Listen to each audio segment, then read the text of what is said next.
आणि आता ही दृश्य आपण पाहतोय नागपूरमधलं संघाचं हे मुख्यालय आहे आणि या ठिकाणी देखील ध्वजावंदन केलं जातं।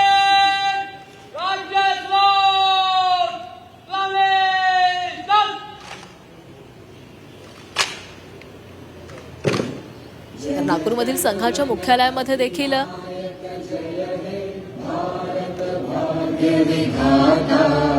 पंजाब सिंध गुजरात मराठा द्राविड उत्कल वंगा विंध्य हिमाचल यमुना गंगा उच्चल जलधि तरंगा तव शुभ नामे जागे तव शुभ आशीष मांगे गाहे तव जय गाथा जन गण मंगल दायक जय हे भारत भाग्य विधाता जय हे जय हे जय हे जय जय जय जय हे।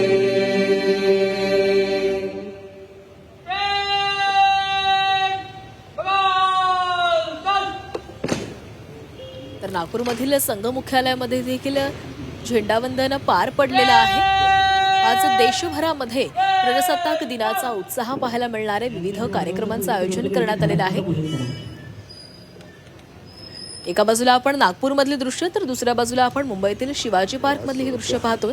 शिवाजी पार्क मध्ये देखील मुख्यमंत्र्यांच्या हस्ते झेंडावंदन केलं जाणार आहे आणि त्या ठिकाणी देखील पथसंचलन पार पडणार आहे। या ठिकाणी देखील संपूर्ण तयारी झालेली आहे। आज राज्यभरामध्ये विविध ठिकाणी शासकीय कार्यालयांमध्ये इमारतींमध्ये ध्वजावंदन केलं जाणार आहे। एका बाजूला नागपूरचे दृश्य तर दुसऱ्या बाजूला मुंबईचे दृश्य आपण पाहत होतो। सोबतच नवी दिल्ली राजधानीमध्ये देखील कर्तव्य पथ सज्ज झालेला आहे।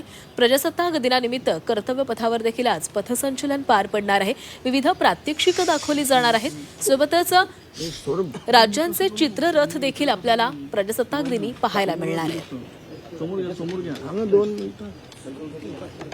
तर ही दोन दृश्य नागपूर आणि मुंबईमधून आहेत। नागपूरमध्ये संघ मुख्यालयामध्ये झेंडावंदन पार पडलेलं आहे आणि त्या ठिकाणी संबोधित देखील केलं जाणार आहे। दुसऱ्या बाजूला शिवाजी पार्क इथं तयारी पूर्ण झालेली आहे। मुख्यमंत्री या ठिकाणी आल्यानंतर